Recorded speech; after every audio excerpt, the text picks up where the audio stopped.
All right, everybody, welcome back now to this last of our little mini video lectures for Module 2, Part A. We're talking about some basic behavior theory applications. And again, I want to highlight for you a couple things. Number one, I've posted several things for you in the module to look at that I want you to pay attention to in addition to just watching these videos. Make sure you look at the PowerPoint presentations that I posted for you. Make sure you also look at the lecture notes, the little written pages, 3 or 4 pages of notes that I've also posted for you, which kind of just gives you a little bit more information about what we're talking about here in this section. And what we're talking about in this first part of Module 2 is 4 different, very basic, old school kind of behavior mod concepts, ideas, principles. We talked about extinction, modeling, shaping, and now token economies. So before we talk about token economies, just a reminder again, each of these 4 is also discussed, none of them really at length, but each one is discussed at different levels, also in your textbook.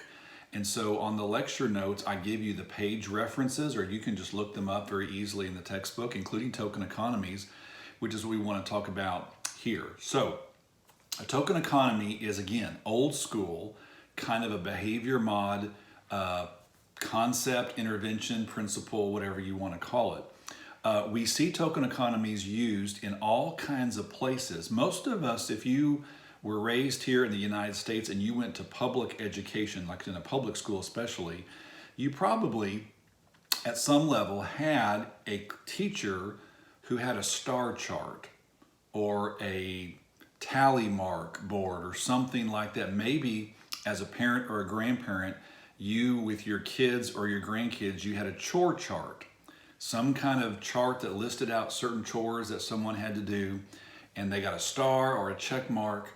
And once they had a certain number of stars or check marks or whatever it may be, then they could cash those check marks or stars in for something larger. And that's what a token economy is. A token economy we often find used in instances where you're wanting to reinforce behavior in the moment. We often find token economies used with kids or in residential programs. A residential program, we find a lot of those in social services. Residential programs are where clients are living on site. So in group homes or sober living facilities or shelters or residential treatment programs, or even psychiatric hospitals, those kinds of things. So maybe you're familiar with what's called a point and level system, which we oftentimes see in residential programs. Those are all examples of token economies. And a token economy has 2 or 3 really basic components to them. So number one, the way a token economy works is this.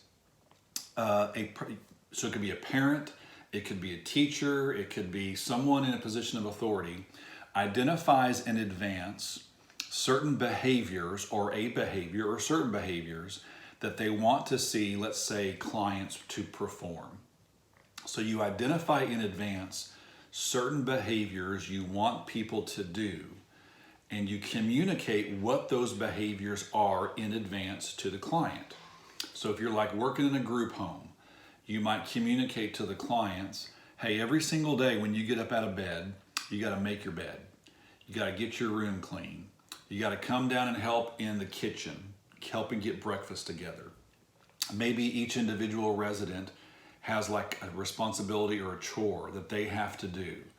And people know in advance kind of what you're looking for, right? So this idea of you identify desired behavior up front and you communicate that clearly to the client so there's no surprises.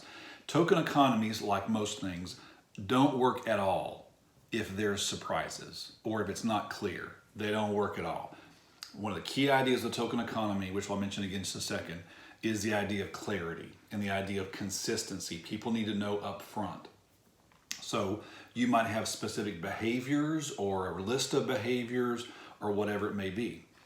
Then what you do is each time your client, or let's say we're working in a group home, each time the residents perform those behaviors successfully, you give them something. And I've got here an old school poker chip. This is where this term token economy came from back in the day. Way back in the day, when token economies were first put together, they would take poker chips and they would give clients an immediate reinforcer in the moment. So the poker chip doesn't really have any value in this context, right? But what they would do is, what you do in token economy is you find a neutral item. It could be something like this. It could be a plastic coin.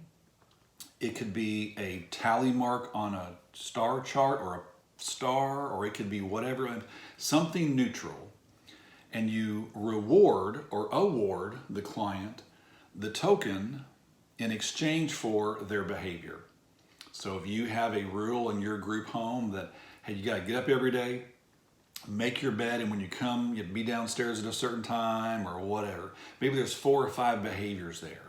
And if the client performs all 4 or 5, maybe they get 5 points.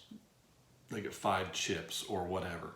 So you give them, they are awarded a neutral item called a token in exchange for the behavior that they have basically performed. And the idea with the token is a token economy always works best when it's immediate and it's consistent. So token economies don't work if it's kind of a hit and miss. Oh, what did I forget to give you? Oh, when did you? Oh, wait. So you gotta be organized, right? Token economies fall apart if there's not consistency and immediacy. We talked about consistency and immediacy a little bit last week as well too.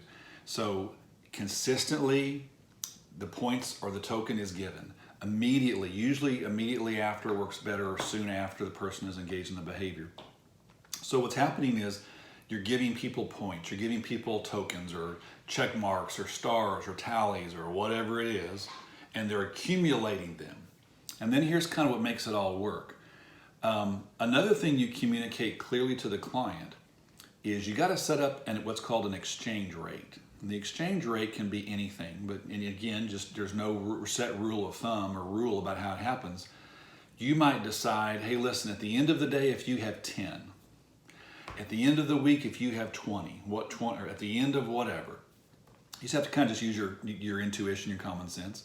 But you communicate to clients, once you have a certain number, let's say it's 20, once you have 20 points, you can cash those points in for a larger consequence, a larger reward, you might say.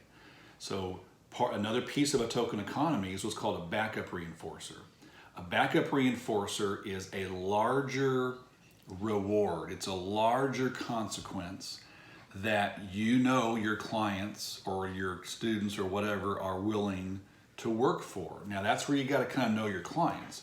If you're working with kids, maybe if you're working in a residential program. I worked in a residential program many years ago, and we would reward kids with extra TV time, or we had a video game console, and the kids would always fight over the video games, right? And so we built into the system, hey, at the end of the day, whatever, at the end of the week, if you have a certain number of points, you get an extra hour on the video game, or you can pick a new game. You can spend time alone in your room, because this is in the residential program where I worked, kids could only be in their rooms by themselves if they were doing homework or if they were going to bed. So a lot of kids wanted some alone time, and because of the program, we didn't have a lot of that. So we kind of built in this idea of, you know what, at the end of the week, if you've got blank number of points and you want to have some downtime just by yourself in your room on Saturday, there you go, you can earn it. So if you want that, you have to earn it, right? So this idea of a larger reward is called a backup reinforcer. So you give the token in response to the behavior that people know in advance they have to do in order to earn the token. They have to know how many tokens they have to get in order to cash them in for the backup reinforcer. That's the exchange rate. And they need to know what the backup reinforcer is. So for example, if you're working with kids or adults, you would never say, well, you'll just have to wait and see. Well, what happens if I get 20 points? Well, you'll just have to wait and see. It's a surprise. That usually don't work for most people, right? They need to know up front. You need to be consistent. Well, once you get 20 points, that means that you can do A, B, or C, your choice, right? So this idea of cashing in whatever tokens, whatever that looks like, they have acquired for a larger reward is kind of that's the backbone of a token economy. And the idea is, hopefully, your backup reinforcer is attractive enough to your client or your students that they're willing to work for it. If I could, that's the way we would say it in counseling. You got to find something or some things that are appealing enough or attractive enough that people will work for, that they're willing to modify and motivate and work for in order to get, kind of like with your kiddos, right? When you reward them with certain privileges, well, you have to find what your kids like. And so you may motivate your son with video game or whatever. Sometimes we do that with our kids. We say, hey, listen, if you'll do X, Y, and Z, on Friday, I'll let you, or this weekend you can. Well, there's kind of a principle there. What's called a contingency principle, which says, hey, here's the behavior. If you'll do this, here's the larger consequence down the road. But the larger consequence has to be something that is appealing and the person is willing to work for. So the same thing applies with a token economy. Token economies can look a bunch of different ways, been around forever. Again, some of you may do your field practicum, or maybe you're already working somewhere. If you work in a group home or a shelter or some kind of facility where people are living on site, almost always in those programs, we have some kind of point and level system, something like that. Those are just variations and forms of token economies. Do they always work? Not always. It depends on the motivation of the client, all those kind of things, but that's really, but that's really important. But the idea is that you're immediately rewarding behavior in the moment. So there's that power of saying, hey, good job, give you extra point. Hey, here to give you 2 check marks or whatever. So especially when you have clients who need immediate reward, immediate gratification, token economies are kind of good. And so it's a way for us to kind of modify and manage and behavior in the moment, while also too helping people to have something to kind of shoot for, right? So just key idea with token economies. Number one, token economies do not work unless, number one, the clients know what behavior you're looking for and how many tokens they have to accumulate and what the backup reinforcer is. So token economies don't, and I have seen some that people have tried and they just don't work, and usually it's because of something like that. The client just not clear. The client doesn't know, what am I supposed to be doing? How many check marks do I have to get? And what am I working for? People have to know that, number one. Number two, there has to be consistency and immediacy, or else it doesn't work. Even with adults, you would think that would only apply to kids, because kids' attention span is kind of short. Well, guess what? Guess who else has short attention span these days? Adults, right?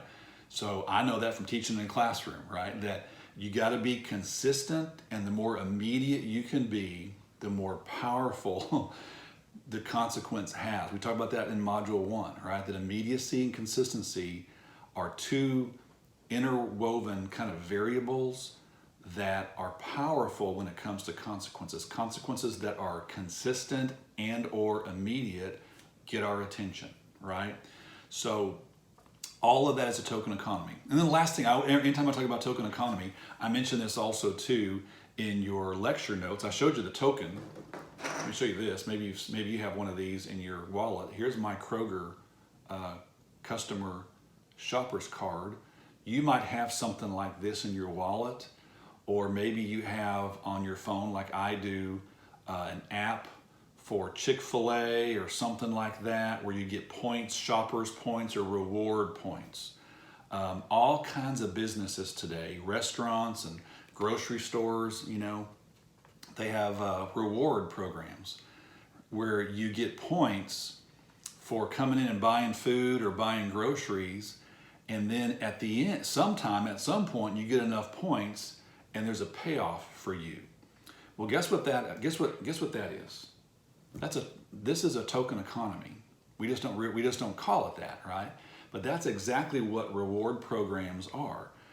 People who run those businesses know, hey, We want to modify these customers' behavior by getting them to keep coming back and buying stuff. How do you get points at Kroger? By buying stuff from Kroger, right? How do I, so I get points when I go to Kroger and I buy stuff. And depending on how much money I spend, the more money I spend, the more points I get. And the more points I get, the more stuff I get off. I get more coupons. I get more stuff free or whatever. I get discounts, right?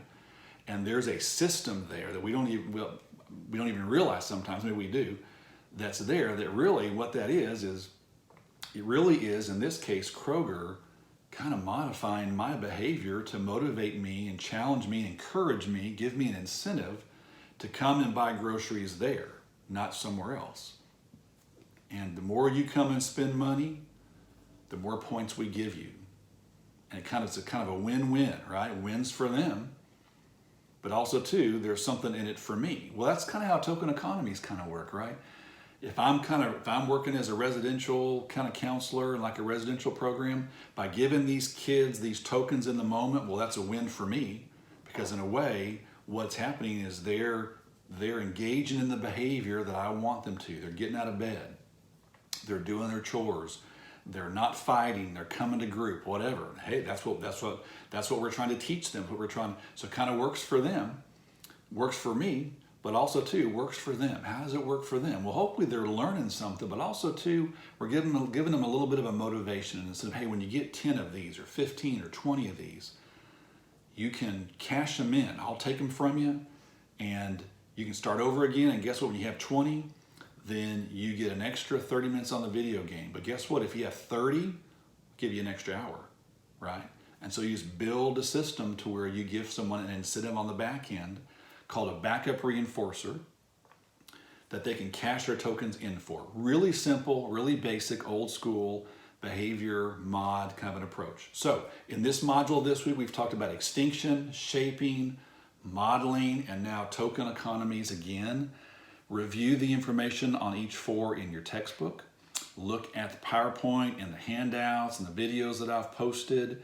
And then I'll put up Module 2 Part B, where we're going to talk about 4 more things here in a few days.